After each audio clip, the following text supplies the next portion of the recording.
நண்பர்களே, பெரியவர்களே, தாய்மார்களே, சகோதரிகளே, உங்களுக்கும் சேர்த்து நம்முடைய தாய்மார்களுக்கும் சேர்த்து சில விஷயங்களை மனதிலே இருத்தி வைக்க வேண்டிய சில விஷயங்களை சொல்லி நான் முடிப்பேன். இஸ்லாம் என்பது ஒரு சடங்கோ சம்பிரதாயமோ அல்ல. இஸ்லாத்துக்கு ஒரு அடையாளம் இருக்கிறது, ஆனால் அந்த அடையாளம் இஸ்லாம் அல்ல. தாடி இஸ்லாமுக்கு ஒரு அடையாளம், ஆனால் இஸ்லாம் தாடி அல்ல. தொப்பி இஸ்லாமுக்கு ஒரு அடையாளம், ஆனால் இஸ்லாம் தொப்பி அல்ல. இந்த ஜுப்பா இஸ்லாமுக்கு ஒரு அடையாளம், ஆனால் ஜுப்பா இஸ்லாம் அல்ல. இன்றைக்கு இதை வேறுபடுத்தி அறிந்து கொள்ள வேண்டியது மிக அவசியம். இல்லை என்று சொன்னால் நாம் போய்கொண்டிருக்கிறதை அல்லாஹ் குர்ஆனிலே கேட்கிறான். இந்த ஒரு வார்த்தை போதும் சகோதரர்களே. குர்ஆன் ஆழமானது, அழுத்தமானது. குர்ஆனுடைய ஒவ்வொரு சொல்லும் அதனுடைய கருத்தாழத்தை எடுத்து ஆராய்வோமே ஆனால் காலம் முடிந்து விடும், ஆனால் குர்ஆனுடைய கருத்து முடிவடையாது. வாழ்க்கை முடிந்து விடும், ஆனால் குர்ஆனுடைய சொல்நயமும் பொருள்நயமும் முடிவடைகிற ஒன்றல்ல. அப்படிப்பட்ட குர்ஆனை அல்லாஹ் தந்திருக்கிறான். அந்த குர்ஆனுக்காக ஒரு மாநாடு எடுத்திருக்கிறார்கள் என்று சொன்னால் உண்மையிலே பாராட்ட வேண்டியது. உண்மையிலே குர்ஆன் ஒரு விளங்க வேண்டிய ஒன்று. மிக பல தடவைகளில் நான் வருத்தத்தோடு என் மீதே வருத்தப்பட்டு நாமும் சொல்லுகிறோமே தவிர அந்த குர்ஆனை ஆய்ந்ததில்லையே, குர்ஆனை ஆராய்ச்சிக்கு எடுத்துக் கொண்டதில்லையே, குர்ஆனை வாழ்க்கையினுடைய ஒரு சாசனமாக நாம் எடுத்துக்கொண்டதில்லையே. என்னுடைய வாழ்க்கை எப்படி இருக்க வேண்டும்? குர்ஆனுடைய அடிப்படையிலே இருக்க வேண்டும். குர்ஆன் என்னுடைய வாழ்க்கைக்கு வழிகாட்டுகிறது. குர்ஆனை வேதம் என்று சொல்லி, குர்ஆனை ஓதுதல் என்று சொல்லி, அதை ஓதி பார்ப்பதற்கே ஒதுக்கிவிட்ட சமுதாயமே எங்கே போய் கொண்டிருக்கிறீர்கள்? நான் என்னுடைய சொல்லை ஓதி பார்ப்பதற்கும் ஊறி பார்ப்பதற்கும் மட்டுமே ஆக்கிவிட்ட சமுதாயமே நீங்கள் எங்கே போய் கொண்டிருக்கிறீர்கள்? இன்னும் இல்லா திக்ருல் ஆலமீன். இது மனித சமுதாயத்துக்கு, உலக மக்களுக்கு போதனையாக வந்தது என்று வேறொன்றுமில்லை. வேறொன்றுமில்லை என்றால் என்ன அர்த்தம்? இது பேய் ஓட்டுவதற்கு வரவில்லை, பிசாசு ஓட்டுவதற்கு வரவில்லை. இது வெறும் பரக்கத்துக்காக வென்ற பரக்கத்து இருக்கிறது. யார் இல்லை என்று சொன்னது? பிரியாணியிலே வாசம் இருக்கிறது. யார் இல்லை என்று சொன்னது? ஆனால் பிரியாணியை வாசனைக்காக சமைத்தவர்கள் உலகத்திலே யாராவது உற்பத்தியாகி இருக்கிறார்களா? சாப்பிடவில்லை. என்னவென்று கேட்டால் பிரியாணியில நல்ல வாசனை வருதுங்கல்ல, அது போதும். சகோதரர்களே, பிரியாணியினுடைய வாசனைக்காக சமைத்தவர்களை பார்க்க முடியாது அல்லவா? அதே போல இந்த குர்ஆனை அதனுடைய வெறும், அதாவது சில உலகாதாயங்கள் தேடிக்கொள்வதற்காக யாராவது அதை வைத்திருக்கிறார்கள் என்று சொன்னால் நான் பச்சையாக சொல்ல விரும்புவேன், அது நம்முடைய குர்ஆனுக்கு செய்கிற துரோகம் சகோதரர்களே. சாதாரண விஷயம் அல்ல அது. இன்ஹுவ இல்லா திக்ருல் ஆலமீன். இது உலக மக்களுக்கு திக்ராக வந்திருக்கிறது, படிப்பினையாக வந்திருக்கிறது, போதனையாக வந்திருக்கிறது, வாழ்க்கைக்கு வழிகாட்டியாக வந்திருக்கிறது, வாழ்க்கையை எப்படி நடத்த வேண்டும் என்று சொல்லுவதற்காக வந்திருக்கிறது. பிறந்தால் எப்படி, இருந்தால் எப்படி, இறந்தால் எப்படி, வாழ்ந்தால் எப்படி, வாழ்க்கை முடிந்தால் எப்படி, ஆண் எப்படி, பெண் எப்படி, பெரியவர்கள் எப்படி, சிறியவர்கள் எப்படி, வியாபாரம் எப்படி, உத்தியோகம் எப்படி, உழைப்பது எப்படி, நிற்பது எப்படி, படுப்பது எப்படி, அத்தனைக்கு வழிகாட்டியாக குர்ஆன் வந்திருக்கிறது. இந்த உலகத்திலே வாழுகிற மனிதர்கள் அத்தனை பேருக்கும், அவர்கள் அமெரிக்காவினுடைய உச்சஸ்தானத்திலே இருந்தாலும் சரி, அல்லது இந்தியாவினுடைய அடிமட்ட தொண்டர்களாக இருந்தாலும் சரி, அவர்கள் அமெரிக்காவினுடைய அதிபதிகளாக இருந்தாலும் சரி, அல்லது இந்தியாவினுடைய ஆகச் சிறுவராக இருந்தாலும் சரி, அத்தனை பேருக்கும் வழிகாட்டியாக வந்திருப்பது இந்த குர்ஆன். ஆனால் குர்ஆனை நாம் மறந்திருக்கிற இந்த காலகட்டத்திலே இந்த சமுதாயத்துக்கு குர்ஆனுடைய போதனைகளை எடுத்தோதுவதற்காக வேண்டி அதை எழுத்தாக ஓதி, கிராத்தின் மூலமாக ஓதி, அதன் மூலமும் கவர்ந்து அதனுடைய அர்த்தங்களை சொல்லக்கூடிய சந்தர்ப்பங்களை தந்து இந்த குர்ஆன் மஜ்லிஸ் இதை சார்ந்தவர்கள் நடத்தி கொண்டிருக்கிறார்கள் என்றால் உண்மையிலே அது பாராட்ட வேண்டிய விஷயம். வாழ்க்கைக்கு வழிகாட்டுகிறது. இஸ்லாம் என்ன சொல்லுகிறது? குர்ஆன் என்ன சொல்லுகிறது? இந்த குர்ஆன் உங்களுக்கு ஒரு வழியை காட்டுகிறது. அந்த வழிக்கு சேர்த்து அல்லாஹ் என்ன பெயர் வைத்தான் தெரியுமா சகோதரர்களே? வாழ்க்கையில நாம் செய்ய வேண்டிய ஃபர்தான துஆ ஒன்றே ஒன்றுதான். ஒரு துஆ செய்வது ஃபர்து. மற்ற துஆவெல்லாம் நாம் விரும்பினால் செய்யலாம், செய்வது நல்லது. ரசூலுல்லாஹி ஸல்லல்லாஹு அலைஹி வஸல்லம் செய்தார்கள், செய்ய வேண்டும். என்னென்ன துஆ செய்தார்கள் தெரியுமா? ஒரு தடவை யாராவது ஒரு தலைப்பு இப்படி கொடுத்து ஒரு 2 மணி நேரம் பேச சொல்ல வேண்டும். ரசூலுல்லாஹி ஸல்லல்லாஹு அலைஹி வஸல்லம் துஆக்கள் எப்படி ஞாபகம் வந்ததனால சொல்லுகிறேன். அல்லாஹும்ம லா துஸல்லித் அலைனா மல்லா யகாஃபுக வலா யர்ஹம்னா. இது ஒரு துஆ. ரசூலுல்லாஹ் துஆ செய்தார்கள், எக்கச்சக்கமான துஆக்கள். அதிலே யார் கேட்டார்களோ, கேட்டது யாருக்கு ஞாபகம் இருந்ததோ அதுதான் ஹதீஸிலே கிடைக்கிறது. ரசூலுல்லாஹ் செய்த துஆவை காதிலே கேட்காமலே கூட எத்தனையோ துஆக்கள் செய்திருப்பார்கள். அதிலே நிறைய துஆக்களிலே ஒரு துஆ, அல்லாஹும்ம லா துஸல்லித் அலைனா மன் லா யகாஃபுக வ லா யர்ஹம்னா. யா அல்லாஹ், எங்களின் மீது சாட்டி விடாதே. யாரை சாட்டி விடாதே? மல்லா யகாஃபுக, உன்னை பயப்படாதவர்களை, வலா யர்ஹம்னா, எங்களின் மீது இரக்கம் காட்டாதவர்களை எங்களுக்கு அதிகாரிகளாக ஆக்காதே. இந்த துஆவில் இருந்து இது புரிகிறது அல்லவா? என்ன புரிகிறது? அதிகாரியாக வருகிறவருக்கு முதலில் இருக்க வேண்டிய அம்சம் அல்லாஹ்வினுடைய அச்சம். இரண்டாவது இருக்க வேண்டிய அம்சம் யாரின் மீது அதிகாரம் செய்கிறாரோ அவரின் மீது இரக்கம். ஒரு பக்கம் அல்லாஹ்வுடைய அச்சம் இருக்க வேண்டும் அவருக்கு. அல்லாஹ்வுடைய அச்சம் இல்லாமல் யார் வேண்டுமானாலும் எப்படியும் நடந்து கொள்ளட்டும் என்று விட்டுவிடவும் கூடாது. அதே நேரத்தில் அல்லாஹ்வுடைய அச்சத்தின் காரணத்தினாலே மனிதர்களை போய் நெருக்கவும் கூடாது. ஒரு பக்கம் மல்லா யகாஃபுக, உன்னை பயக்காதவர்களாக இருக்கக்கூடாது, வலா யர்ஹமுனா, எங்களின் மீது இரக்கம் காட்டாதவர்களாக இருக்கக்கூடாது. ஆக அதிகாரியாக யார் வந்தாலும் சரி, அவர் ஊருக்கு அதிகாரியாக வந்தாலும் சரி, அவர் விஏஓவாக இருந்தாலும் சரி, அல்லது இந்த உலகத்துக்கே அதிபதியாக இருந்தாலும் சரி, யாராக இருந்தாலும் சரி, அவருக்கு இருக்க வேண்டிய முதல் தகுதி அல்லாஹ்வுடைய அச்சம். அல்லாஹ்வுடைய அச்சம். இரண்டாவது தகுதி, மனிதர்கள் மீது யார் மீது அதிகாரம் செய்கிறாரோ அவர்கள் மீது இரக்கம். இந்த இரண்டு தகுதியும் அவருக்கு இருந்தால் உலகத்துடைய நிர்வாகத்தை அவர் சரியாக நடத்த முடியும். இந்த அல்லாஹ்வுடைய அச்சம் என்று சொல்லுகிற வேளையிலே ஒன்றை கவனிக்க வேண்டும் சகோதரர்களே. ரஸூல் ஹிக்மத்தி மகாஃபத்துல்லாஹ், ரசூலுல்லாஹி ஸல்லல்லாஹு அலைஹி சொன்னார்கள், ஹிக்மத்திலேயே, ஹிக்மத்துன்னு சொன்னா நுண்ணறிவு, மகா பெரும் மேதாவிலாசம், அறிவு, ஞானம், பொக்கிஷம், அறிவு பொக்கிஷம், அறிவு சுரங்கம் என்றெல்லாம் சொல்லுவதற்கு தகுதி படைத்த முதல் காரியம் எது என்று சொன்னால் ரஸூல் ஹிக்மத்தி, ஹிக்மத்தினுடைய தலை மகாஃபத்துல்லாஹ், அல்லாஹ்வை அஞ்சுவதுதான். அவர் அல்லாஹ்வை அஞ்சுகிறார் என்றால் மற்ற ஹிக்மத் எல்லாம் தானாக வரும். எப்படி நிர்வாகம் செய்ய வேண்டும், எப்படி பேச வேண்டும், எப்படி அதிகாரிகளை நடத்த வேண்டும், எப்படி கீழுள்ளவர்களை நடத்த வேண்டும், எப்படி மேலுள்ளவர்களுக்கு பணிய வேண்டும், எந்த காரியத்தை எப்படி செய்ய வேண்டும் என்று இந்த உலகம் தத்தளித்துக் கொண்டிருக்கிறதே, முதல் காரணம் இதுதான். அல்லாஹ்வுடைய அச்சம் இல்லை, அல்லாஹ்வுடைய நம்பிக்கையும் இல்லை. எனவே ரசூலுல்லாஹி ஸல்லல்லாஹு அலைஹி வஸல்லம் துஆக்கள் ஆழமானவை, அர்த்தமுள்ளவை, மிகவும் பொருத்தமானவை. அந்த வகையிலே ரசூலுல்லாஹி ஸல்லல்லாஹு அலைஹி வஸல்லம் நமக்கு வழிகாட்டினார்கள், குர்ஆனின் மூலமாக வழிகாட்டினார்கள். குர்ஆன் நமக்கு ஒரு துஆவை நம் மீது கடமையாக்கி இருக்கிறது. என்ன ஒரு துஆ? இஹ்தினஸ் ஸிராத்தல் முஸ்தகீம். ஒவ்வொரு தொழுகையினுடைய ரக்காத்திலும் ஓத வேண்டும். ஒன்று நாமே ஓதுகிறோம், அல்லது இமாம் ஓதுகிறார். இமாம் ஓதுவதும் நாம் ஓதுவது போலதான், நமக்கு சேர்த்துத்தான் இமாம் ஓதுகிறார். மன் கான லஹு இமாமுன் ஃபக்ராஅத்துல் இமாமி க்ராஅத்துல் லஹு. யாருக்கு இமாம் இருக்கிறாரோ இமாமுடைய கிராத் பின்னால் உள்ளவருக்கும் கிராத் தான். இமாம் ஓதுவது நமக்கும் சேர்த்துத்தான். எனவேதான் நாம் ஆமீன் சொல்லுகிறோம். ஆக ஒவ்வொரு ரக்காத்திலையும் நாம் நேரடியாகவோ அல்லது இமாமின் மூலமாகவோ சூரே ஃபாத்தியா ஓதியே ஆக வேண்டும். சூரே ஃபாத்தியா இல்லாமல் தொழுகை இல்லை. சூரே ஃபாத்தியாவுடைய கடைசி இதுதான், இஹ்தினஸ் ஸிராத்தல் முஸ்தகீம், எங்களுக்கு சிராத்தே முஸ்தகீம் காட்டுவாயாக. தீனுக்கு அல்லாஹ் சேர்த்து மொத்தமாக வைத்த ஒரு பெயர் சிராத்தே முஸ்தகீம், நேரான பாதை. நேரான பாதை எதற்கு நேரான பாதை? எல்லோருக்கும் நேரான பாதை. இதை இன்னொரு இடத்தில் அல்லாஹ் சொல்லுகிறான், இந்த தீனாகிறது, இந்த குர்ஆன் ஆகிறது, யஹ்தி லில்லதி ஹிய அக்வம், அக்வமான பாதை. அக்வம் என்று சொன்னால் நடுநிலையான பாதை. ஒரே ஒரு புறம் அது கூடுதலாகி விடவோ அல்லது ஒரு புறம் அது குறைவாகி விடவோ கூடாது. நடுநிலையாக போய்கொண்டே இருக்க வேண்டும். சென்ட்ரலிலே போய்கொண்டே இருக்க வேண்டும். மத்திய பாகத்திலே போய்கொண்டே இருக்க வேண்டும். ஓரத்துக்கு போகக்கூடாது. ஓரத்துக்கு போனால் அது விழுந்து விடுகிற வாய்ப்பு இருக்கிறது. எனவேதான் சிராத், இது பாதை, முஸ்தகீம், நடுநிலையான பாதை, அக்குவமான பாதை.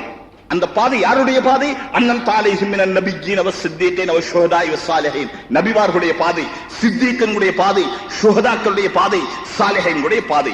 எனவே இஸ்லாம் என்பது மனிதன் வாழ வேண்டிய பாதை. சகோதரர்களே, இஸ்லாம் என்பது ஒரு சடங்கல்ல.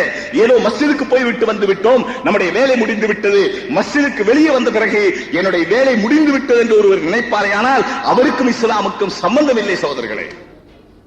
ரமலானுக்கு பிறகு என்னுடைய காரியம் முடிந்து விட்டது என்று நினைப்பாரேயானால் அவருக்கும் இஸ்லாமுக்கும் சம்பந்தம் இல்லை என்று நான் சொல்லவில்லை. ரசூலுல்லாஹி ஸல்லல்லாஹு அலைஹி சொல்லி இருக்கிறார்கள். ஒரு இடத்திலே சொன்னார்கள் ரசூலுல்லாஹி ஸல்லல்லாஹு அலைஹி வஸல்லம், ஹஜ்ரத் இப்னு அப்பாஸ் ரலியல்லாஹு தஆலா ரிவாயத் செய்கிறார்கள், மல்லம் தஸ்ததுஹு ஸலாத் மல்லம் தன்ஹுஹு ஸலாத் அனில் ஃபஹ்ஷாஇ வல் முன்கர்.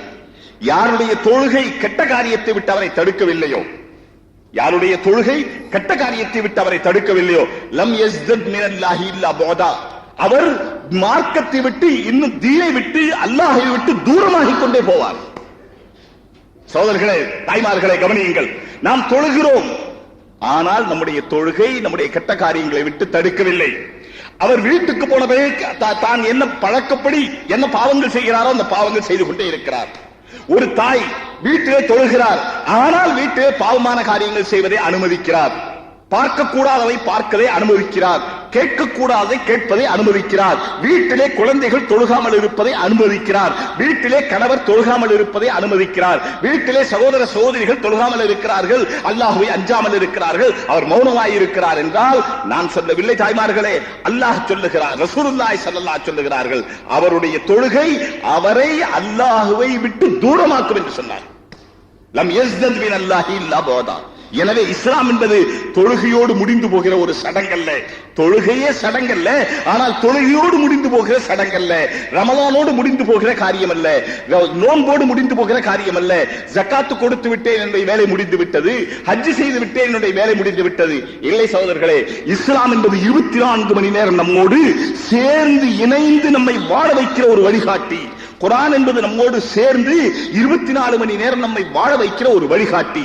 எங்க வாழ வைக்கும்? சாதாரண முதல் இஸ்லாம் தொடுகிறது. எதை தொடுகிறது தெரியுமா சகோதரர்களே? மனதை தொடுகிறது.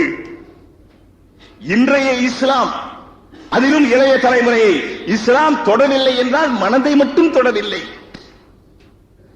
இஸ்லாம் தொடவில்லை என்றால் மனதை மட்டும் தொடவில்லை, மற்ற உறுப்புகளை தொடுகிறதோ என்னவோ, ஆனால் மனதை தொடுவதில்லை.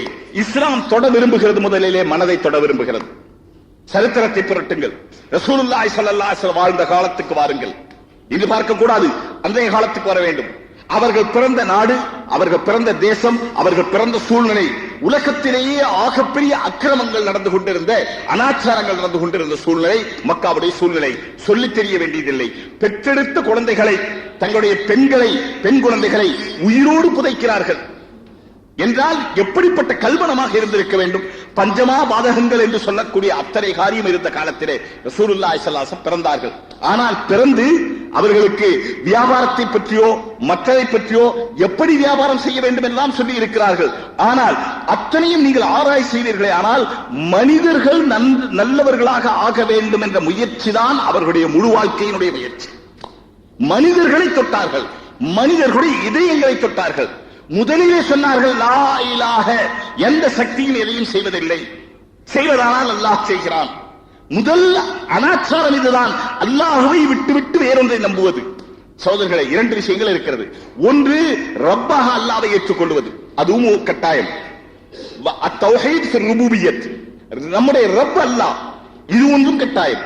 இன்னொன்றும் கட்டாயம், அத்தௌஹீத் ஃபில் இபாதத், நாம் என்ன காரியங்கள் செய்கிறோமோ அது இபாதத்தும், இபாதத்தோடு சேர்ந்த மற்ற காரியங்களும் ரப் எப்படி சொல்லுகிறாரோ அப்படித்தான் செய்ய வேண்டும். அதற்கு மாறாக செய்தால் இபாதத்திலே ஷிர்க் செய்தவர்களாக ஆகுவோம். அல்லாஹ்வை நாம் இரண்டு சொல்லவில்லை, ஆனால் இபாதத்திலே ஷிர்க் செய்கிறோம். இபாதத்தும் ரப்புக்குத்தான், நம்முடைய முஆமலாத்தும் ரப்புக்குத்தான், நம்முடைய கொடுக்கல் வாங்கலும் ரப்பு சொன்னபடிதான், நம்முடைய வியாபாரம் ரப்பு சொன்னபடிதான், நம்முடைய உடை நடை பாவனையும் ரப்பு சொன்னபடிதான், ஆண்களும் ரப்பு சொன்னபடிதான், பெண்களும் ரப்பு சொன்னபடிதான். ரப்பு எப்படி சொல்லுகிறானோ அப்படி நடப்பதற்கு பெயர் இஸ்லாம். ஒரு புறம் தௌஹீத் ஃபில் ருபூபிய்யத் இருக்க வேண்டும், இன்னொரு புறம் தௌஹீத் ஃபில் இபாதத் இருக்க வேண்டும். ஞாபகம் வையுங்கள் சகோதரர்களே, இன்றைக்கு தௌஹீத் ஃபில் ருபூபிய்யத்தை ஓரளவு நாம் யூகிக்கிறோம், ஆனால் தௌஹீத் ஃபில் இபாதத்தை பற்றி நாம் கவனிப்பதில்லை. நம்முடைய வியாபாரத்தை கூட நமக்கு ரப்பாக நாம் நினைத்து விடுகிறோம், நம்முடைய செல்வத்தை நமக்கு ரப்பாக நாம் நினைத்து விடுகிறோம். இந்த செல்வம் தான் என்னை ஆக்குகிறது, இந்த செல்வம் தான் என்னை அழிக்குகிறது. சகோதரர்களே, செல்வம் ஆக்குவதும் இல்லை, அழிப்பதும் இல்லை. சொல்ல போனால் செல்வம் தானே ஆகுவதும் இல்லை, அழிப்பதும் இல்லை. ஒரு தடவை ஒரு ஹதீஸிலே இருப்பதாக ரசூலுல்லாஹி ஸல்லல்லாஹு அலைஹி சொன்னதாக ஒரு கிதாபிலே பார்த்தேன். அல்லாஹ் கேட்கிறானாம், நான் மடையர்களுக்கும் ரிஸ்க் தந்திருக்கிறேன், எதற்கென்று தெரியுமா? எத்தனை பேர் உலகத்திலே அவர்கள் பள்ளிக்கூட பக்கம் கூட போய் இருக்க மாட்டார்கள், பட்டங்கள் வாங்கி இருக்க மாட்டார்கள். பள்ளிக்கூடம் போனால் தானே வாங்குவதற்கு, பறக்க விடுகிற பட்டம் வேண்டுமானால் பார்த்திருப்பார்கள், ஆனால் பட்டமாக எதையும் பெற்றிருக்க மாட்டார்கள். அவர்கள் இன்னும் சொல்ல போனால் எத்தனையோ பல பெருந்தனக்காரர்களை நான் பார்த்திருக்கிறேன், கையெழுத்து போட தெரியாது, கையெழுத்து போட தெரியாது. சில பேர் இப்படி இருக்கிறார்கள், அவர்களுக்கு வேலையே கையெழுத்து போடுவதுதான், ஆனால் சம்பாதிப்பது குறைவு. போட்ட கையெழுத்துக்கு ஒரு கையெழுத்துக்கு 10 ரூபாய் வச்சிருந்தா கூட எவ்வளவு மாசம் வந்திருக்கும். ஆனா கையெழுத்தா போட்டுக்கிட்டு இருக்கிறாங்க, ஆனால் சம்பாதித்தது குறைவு.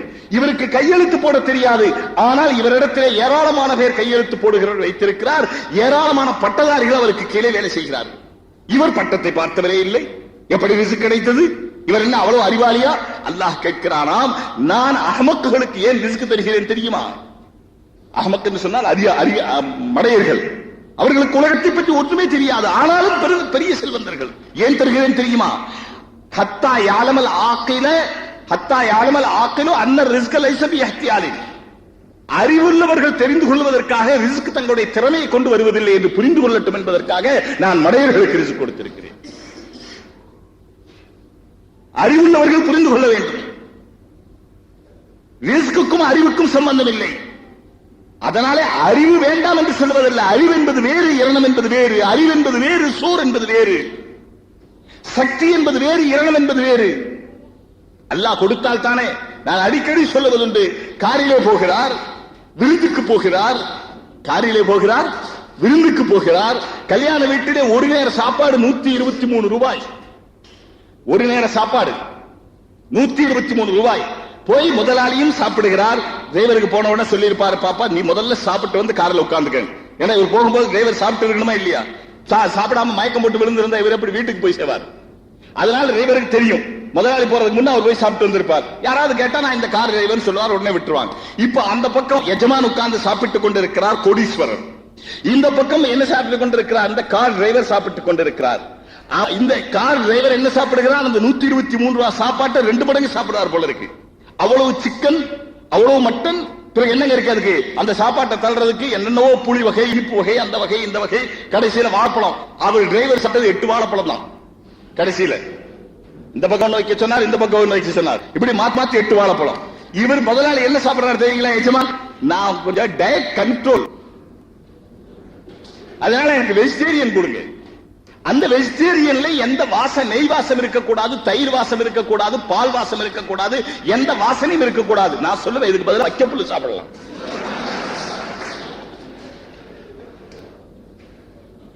இந்த வாசனையே இல்லாத சோறாது. டாக்டர் பச்சையா சொல்றாரு, இதெல்லாம் சேர்த்தக்கூடாது. பின் என்ன சார் சாப்பிடுறது? ஒரு டாக்டர் சொன்னாரா, நான் பல தடவை சொல்லி இருக்கிறேன், ஏன்னா கடைசி நேரத்தில் நீ கொஞ்சம் சந்தோஷமா போகணும், போகும்போது இப்படி காட்டிட்டு போக கூடாது. ஆமா, ரொம்ப பேர் செஞ்சிடறாங்க. என்னப்பா பயங்கரங்க, ஒரு சாடையில முடிஞ்சு போச்சு, வயசே முடிஞ்சு போச்சு. எல்லா மருந்தெல்லாம் கொடுத்துட்டு டாக்டர் சொன்னாராம் பேஷண்ட்டுக்கு, பாருங்க ராத்திரிக்கு 2 சப்பாத்தி சாப்பிடுங்க. ஆனா சப்பாத்தின்னு சொல்ல ஒரு வாட்டி பெருசு பெருசா போட்டு சாப்பிட கூடாது. அதனால இந்த மாத்திரையெல்லாம் சாப்பிட்டு இப்படி கையை காமிச்சு சொன்னாரு, இப்படி 2 சப்பாத்தி சாப்பிடுங்க. இந்த அளவு சப்பாத்தி, எண்ணெய் இல்லாது 2 சப்பாத்தி. இவர் கேட்டாராம் கடைசி போகும்போது, சார் சாப்பாட்டுக்கு முந்தியா பிந்தியா?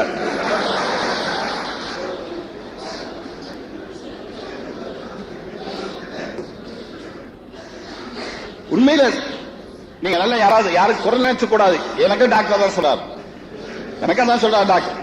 ஆனா சில பேர் ரிஸ்க் துரத்துறாங்க, சில பேர் ரிஸ்க் துரத்துது. நான் சொல்லுவேன், பிரியாணி அவளை துரத்துது, சில பேர் பிரியாணி துரத்துறாங்க.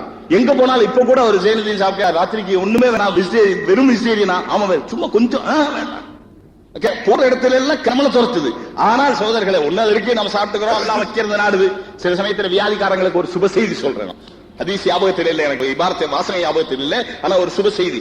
சில பேருடைய அந்தஸ்தை அல்லாஹ் உயர்த்த நாடுகிறான். சோதரி வியாதிக்காரர்கள் மட்டும் கேளுங்க, தாய்மார்களே நிறைய பேர் இருக்கிறாங்க. ஒரு அம்மா கேட்டு போகும்போது, நீங்க சர்க்கரைக்கு என்ன செய்றீங்க? அந்த அம்மா, சர்க்கரைக்கு எந்த டாக்டர் பாக்குறீங்க? சர்க்கரைக்கு என்ன செய்றீங்க? அந்த அம்மா சொல்லுது, நான் ரேஷன் கடையிலே வாங்கிக்க.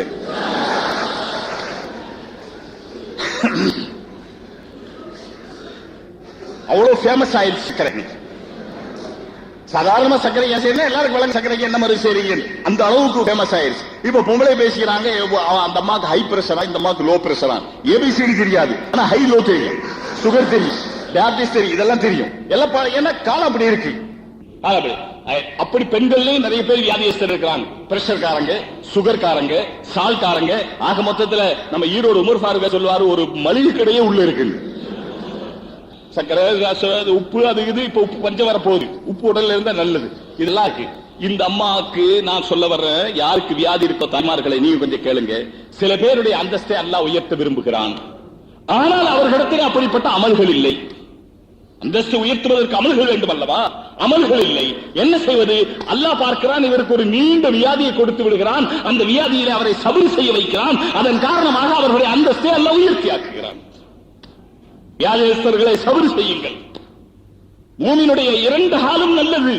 மூமின் கஷ்டப்பட்டாலும் அவருக்கு நல்லது, மூமின் சுகப்பட்டாலும் அவருக்கு நல்லது, மூமினுக்கு இரணம் கிடைத்தாலும் அவருக்கு நல்லது, மூமினுக்கு மரணம் கிடைத்தாலும் அவருக்கு நல்லது, மூமின் இருந்தாலும் அவருக்கு நல்லது, மூமின் இருந்தாலும் அவருக்கு நல்லது. ஏனென்றால் இரண்டும் அல்லாஹ்வுக்காக. வியாதி வந்தால் அவர் இதுதான் சொல்லுவார், அல்லாஹ் என்னை சோதித்திருக்கிறான். இஸ்லாமின்படி அமல் செய்தால் வியாதி வராது என்று சொன்னா எல்லா இஸ்லாமின்படி அமல் செய்வார்கள். சில பேர் இப்படி நினைக்கிறாங்க, இஸ்லாத்தின்படி அமல் தொழுதால் ரிஸ்க் அதிகமாகுங்கிறது உண்மை. ஆனால் தொழுதுவர்களையும் அல்லாஹ் சோதிப்பான் என்பதும் உண்மை. தொழுவங்க எல்லாத்துக்கும் ரிஸ்க் லேசா கிடைச்சிருந்தா அவ்வளவு பேர் பள்ளியில் இருப்பாங்க. தொழுவங்களுக்கு எல்லாம் காலையில் எந்திரிச்சு பார்த்தா தங்க வீட்டுல காலையில் தலைமாட்டில் 1001 ரூபாய் இருக்கு. தினம் பதிவு தொழுது வந்து தலைமாட்டை என்ன இருக்கு 1001 ரூபாய். யார் தொழுக வர மாட்டாங்க? எல்லாரும் வந்துருவாங்க. தொழுக வந்தவர்களுக்கு அல்லாஹ் கொடுப்பான் என்பது உண்மை. அதே நேரத்தில் சோதிப்பான் என்பது உண்மை. அல்லாஹ் சொன்னபடி நடந்தவர்களுக்கு அல்லாஹ் கொடை கொடுப்பார் என்பது உண்மை. அதே நேரத்தில் அல்லாஹ் சோதிப்பார் என்பது உண்மை. இவர் உண்மையிலேயே எனக்கு இபாதத்து தான் செய்கிறாரா அல்லது என்னை தட்டி கொட்டி பார்க்கிறாரா? இன்னஹும் யகீதுன கைதம் வஅகீது கைதா. அல்லாஹ் குர்ஆனிலே ஒரு இடத்தில் சொல்லுகிறான், அவர்கள் என்னை ஏமாற்றுகிறார்கள். இன்னஹும் யகீதுன கைதா. சோ அப்படி எல்லாம் செஞ்சுட்டு குர்ஆனை வச்சு அதை வச்சு அதை ஊதுபத்தி எல்லாம் பொருத்தி வச்சு அல்லாஹ் பாக்க செஞ்சுட்டேன் செய்யறத நீ இதோட கட் பண்ணிக்க கலந்துக்க, நான் மத்ததெல்லாம் என் சௌரியத்துக்கு செய்யறேன். ஒரு கல்யாணம் நடக்கும்போது போய் பாருங்க, முதல்ல எல்லாம் வச்சு அதிரத்தை கூப்பிட்டு ஒரு பார்ட்டியாவது அதை தோதிட்டீங்கல்ல, நீங்க வெளியே போயிட்டீங்க. நாங்க வேற என்னென்ன செய்யணும் அவ்வளவு செய்வோம். என்ன எத்தனை வகைகள் சகோதரர்களே. அதிலும் இன்றைய காலத்திலே கல்யாணங்கள் விசேஷங்கள் என்பது தங்களுடைய ஸ்டேட்டஸ், தங்களுடைய தகுதியை காண்பிப்பதற்காக யாருக்காவது பிரயோஜனமாக வேண்டுமே. நான் சொல்லுகிறேன் என்று வருத்தப்பட மாட்டீர்களே, 15 ரூபாய் பத்திரிகை யாருக்கு பிரயோஜனம்? ஒரு பத்திரிகை 15 ரூபாய் 20 ரூபாய். இன்னாருக்கு கல்யாணம் 25 வயசா கார்டு எழுதினாலும் இந்த கல்யாணம் பண்ணி அவங்க அதைத்தான் செய்ய போறாங்க. நீ 25 ரூபாய் பத்திரிகை எடுத்தா கல்யாணம் பண்ணி அதைத்தான் செய்ய போறாங்க. வித்தியாசமே கிடையாது சகோதரர்களே. நீங்க ஏழை வீட்டுல போய் பாருங்க, அங்கேயும் குழந்தை அரிசியா பிறகுது, இங்க போய் பாருங்க இங்கேயும் குழந்தை வரிசையா பிறகுது. வித்தியாசமே கிடையாது. 25 வயசா கார்டுக்கும் அதே மரியாதை தான், 25 ரூபாய் பத்திரிகைக்கு அதே மரியாதை தான். ஏன் இந்த 25 ரூபாய் ஒரு ஏழை கையில கொடுத்து பாருங்களேன். ஒரு நாள் திருச்சியில அந்த தெப்பக்குளத்து பக்கத்துல ஒரு பள்ளிவாசல், அந்த பள்ளிவாசல் பக்கம் போய் நான் இப்போ சில்லறை காசு வைக்கிற பழக்கம் இல்லைன்னு ஜோபில இருக்குதுன்னு வைக்கிறது இல்லை. அன்னைக்கு ஒரு ஆசை, எங்க கடைக்கு போய் சில்லறை காசு கொடுத்தாரு, பாக்கெட்ல இருந்துச்சு. சரி இன்னைக்காவது ஒரு ஏழை கொடுப்போம், தர்மம் செய்வோம். நம்ம பார்த்தாலே சில பேர் நினைக்காங்க இவங்க எல்லாம் வசூல் தான் பண்ணுவாங்க. ஏன்னா மதரசாங்கிற பேர்ல இருந்தாலே அது வசூல் பண்ணுவாங்கன்னு ஒரு நினைப்பு. அப்படி இல்லை, நான் மாணவர்கள் சொல்றது இருக்கிறதுல ஏதாவது தர்மம் பண்ணுங்க, வாங்கியே பழகாதீங்க, கொடுத்தும் பழகுங்க. ஒரு நாள் உள்ள வந்துட்டாரு மதரசாவுக்குள்ள, அவர் ஏதோ பாவம் பிச்சைக்கா போல இருக்கு, ஏதோ மதரசாவுக்குள்ள நுழைஞ்சிட்டாரு. எல்லா பையனும் போயிட்டான். அடே இது மதரசா உள்ள வராது, மதரசா உள்ள வராது. என்ன அர்த்தம்? இருக்கிற ஆசுக்கு ரசீது போட்டு வாங்கிடுவாங்க. சொல்றதே இதான் சொல்ல, மதரசா உள்ள வராது. அப்ப என்ன அர்த்தம்? இங்க மதரசால நாங்க யாரும் கொடுக்க மாட்டோம், உன்ட்ட இருக்கிறதே வாங்கிடுவோம். இதான அர்த்தமாகுது. மதரசாலையும் கொடுக்கணும், கொடுக்க கொடுக்க வரும் சோதர்களே. எங்க உலமாக்களும் கொடுக்கணும். அல்லாஹ்வுடைய கிருபை இன்னைக்கு அல்லாஹ் உலமாக்களும் தாராளமாக செலவு செய்யக்கூடியவர்களா ஆயிட்டாங்க. அல்லாஹ் தஆலா கொடுக்கவும் செய்யறான். நான் சொல்லிக் கொண்டு வந்ததற்கு அனாச்சாரங்கள் என்று சொல்லும் போது இந்த திருமணத்திலே இது போன்ற விசேஷங்களிலே தங்களுடைய தகுதியை நிர்ணயிப்பதற்காக வேண்டி வீண் செலவு செய்யப்படுகிறது. அது ஒரே ஏழைக்கு கொடுக்கலாமே, அன்னைக்கு நானும் கொடுக்கலாம்னு நினைச்சு பாக்கெட்ல கைவிட்டேன். சில்லறை காசு இருந்துச்சு, எங்க கடைக்கு போயிருந்து கொடுத்து சில்லறை காசு இருந்துச்சு, அதனால கைவிட்ட காசு வந்துருச்சு. இப்படி எடுத்து பாக்குறேன் 5 ரூபாய் காசு. ஆஹா போச்சு, எப்படி கொடுக்கறது ஒரு ஆளுக்கு? 8 அணா கொடுத்தா பெருசு, 1 ரூபாய் கொடுத்தா அதை விட பெருசு. 5 ரூபாய் காசுங்க. அது பார்த்தா 8 அணா அளவுதான் இருக்கு. நம்ம நாட்டுடைய விவேகம் ரெண்டுக்கு வித்தியாசம் விளங்க மாட்டேங்குது. கண்ணு தெரிஞ்சாதான் 2 ஒண்ணும் தெரியும், இல்லாட்டா தெரியாது. இது 2 ஒண்ணான்னு தெரியாது. இதே போல 5 காசு 8 அணா விட கொஞ்சம் மொத்தமா இருக்குதுன்னு அன்னைக்கு தான் எனக்கு விளங்குச்சு, இவ்வளவு காலத்துக்கு பிறகு. இப்ப எடுத்துட்டேன். இப்ப உள்ள போடவும் மனசு இல்ல, கொடுக்கவும் மனசு வரல. ஆனாலும் மனசை கையில புடிச்சுக்கிட்டு அவரு கொடுத்துட்டேன். சோதரர்கள், ஒரு 5 ரூபாய் ஒரு ஆளு கொடுக்க மனசு வர மாட்டேங்குது. 25 ரூபாய் பத்திரிகை 25ஆம் தேதியோட முடிச்சு போயிருமே, அதுக்கு பிறகு அந்த பத்திரிகை எதுக்காவது உபயோகப்படுமா பாருங்க. சில பேப்பர்கள் இருக்கு, அதுக்கு 12 மணி நேரம் வேல்யூ, சில பேப்பருக்கு 24 மணி நேரம் வேல்யூ, சில பேப்பருக்கு ஒரு வாரத்துக்கு வேல்யூ, சில பேப்பருக்கு ஒரு வருஷத்துக்கு வேல்யூ, சில புத்தகங்களுக்கு 1 மாதம் 1 வருஷம் 2 வருஷம் 5 வருஷம் வேல்யூ. பிறகு காலம் மாறி போயிட்டு அதுக்கு வேல்யூ இருக்காது. மாலை மலருக்கு 12 மணி நேரம், தினமலருக்கு 24 மணி நேரம், பிறகு வரமலர் எல்லா பேரும் சொல்லக்கூடாது. உங்களுக்கு எப்படி தெரியும் கேட்கிறாங்க. இதுவே பிரச்சனை. எங்க சமயத்துல எங்கேயாவது போகும்போது வரும்போது படிக்க கூடாதா? பஸ்ல போய்கிட்டு இருக்கிறார் வச்சிருக்கிறாரு, சரி சும்மா ஒரு துணுக்கு படிக்கலாமே வாங்கி படிச்சா கூட அஜர்த்து இது படிக்கிறாரா? அப்ப அஜர்த்து கெட்டு போயிட்டாரா? எங்க இதெல்லாம் 4 விஷயம் படிச்சா தானே தெரிஞ்சு வச்சுக்கலாம். அப்படின்னா இது படிக்க முடியாதுனால பேரு சொல்லக்கூடாதுன்னா ஒரு வாரத்துக்கு தான் அதுக்கு மரியாதை இருக்கு. அடுத்த வாரம் அடுத்த புத்தகம் எடுத்தா அதோட மரியாதை முடிஞ்சு போயிடும். சிலது 15 நாள், மாதம் 2 முறை, 15 நாள்ல முடிஞ்சிடும். சிலது மாதம் 1 முறை, மாசத்தோட முடிஞ்சு போயிடும். அடுத்த மாசத்துக்கு அதுக்கு வேல்யூ இருக்காது. சில புத்தகங்கள் நல்ல புத்தகங்களா இருந்தா கூட காலம் மாறும்போது அதனுடைய மரியாதைகள் போயிடும். இன்னைக்கு நம்மள இருக்கிறோம் புறநானூறு எத்தனை பேருக்கு தெரியும்? சீவக சிந்தாமணி எத்தனை பேருக்கு தெரியும்? நம்மள நல்ல தமிழ்ல நல்ல போதனை உள்ள நூல்கள் தான். சரிங்க, திருக்குறள் எத்தனை பேருக்கு தெரியுங்க? அந்த பஸ்ல கேட்டுக்கிட்டு வர்றாரு, இது என்ன வீரப்பன் தானே துப்பாக்கி வச்சிருப்பான், இந்த பஸ்ல துப்பாக்கு துப்பாய துப்பாய தூமலைன்னு எழுதியிருக்கு, இது எதுக்கு துப்பாக்கின்னு எழுதியிருக்குன்னு கேட்கிறாரு. துப்பாக்கு துப்பாய துப்பாக்கி துப்பாக்கு துப்பாய தூமலை, அது திருக்குறள். அது இவர் கேட்கிறாரு, வீரப்பன் தான் துப்பாக்கி வச்சிருப்பான், இங்க பஸ்ல எதுக்கு துப்பாக்கி துப்பாக்கின்னு எழுதியிருக்குன்னு கேட்கிறாரு. இப்ப திருக்குறளே படிச்சு பார்க்கல. ஆனா திருக்குறள் நம்ம கைவசத்துல எப்போ இருக்கு, எல்லாருக்கும் படிச்சு கொடுக்கறாங்க. திருக்குறளை படிக்கணும்னு சொல்றாங்க. ஆனா அதை படிச்சவங்க எத்தனை பேர்? அதுக்கு ஒரிஜினலா அதுல இருக்கிற நல்ல விஷயங்களுக்குள்ள மரியாதை அது வேறு விஷயம். ஆனால் அதை படிக்கிறவர்கள் இன்றைக்கு இல்லையே. அது சில விஷயங்கள் இந்த காலத்துக்கு பொருந்தாமலும் இருக்கலாம், அதுல இருக்கிறது அதுல. ஆனால் நம்முடைய குர்ஆன் சகோதரர்களே, வீணான விஷயங்களுக்கு இந்த குர்ஆனிலே இடம் இல்லை. இன்ஹுவ இல்லா திக்ருல் ஆலமீன், இது பூரா உலக மனித சமுதாயத்துக்கு. இந்த உலகத்திலே யாரெல்லாம் பிறந்திருக்கிறார்களோ, எங்கெல்லாம் பிறந்திருக்கிறார்களோ, எந்த மூலையில பிறந்திருக்கிறார்களோ, அவர்கள் 1000 பிறந்திருந்தாலும் சரி, குர்ஆன் இறங்கியது 600 சொச்சம், கிபி 600 சொச்சம் வருஷத்திலே இறங்கியது. இது 1000 ஆனாலும் சரி, இன்றைக்கு 2000 வந்து கொண்டிருக்கிறது. 2000க்கும் குர்ஆன் முற்றிலுமாக பொருந்தும். 2000 அல்ல 3000 வரை இந்த உலகம் இருக்குமானால் இருக்காது என்பது தெரியும். 2023 நவம்பர் மாசம் 13ஆம் தேதி வெள்ளிக்கிழமை உலகம் அழிய போகுது அப்படின்னு ஒரு பத்திரிகை எழுதியிருக்கு. அந்த தேதியில கியாமத் வர போகுதாம். அதாவது உலகம் அழிய போகுது. உலகம் அழிவதைத்தான் நாம் கியாமத் என்று சொல்லுகிறோம். ஆனால் அல்லாஹ் சொல்லுகிறான் சகோதரர்களே, இஸ்லாம் என்பது ஒரு சடங்கல்ல சம்பிரதாயம் அல்ல. தாய்மார்களை நன்றாக கேளுங்கள், இஸ்லாம் என்பது ஒரு சடங்கல்ல சம்பிரதாயம் அல்ல, ஒரு வேடிக்கை அல்ல, விளையாட்டு அல்ல. இஸ்லாம் என்பது வாழ்க்கையினுடைய நெறி, வாழ்க்கையினுடைய தத்துவம். குர்ஆனை புரிய வேண்டும் சகோதரர்களே. ஆனால் இன்றைக்கு குர்ஆனை புரிய முயற்சி செய்வதே இல்லையே.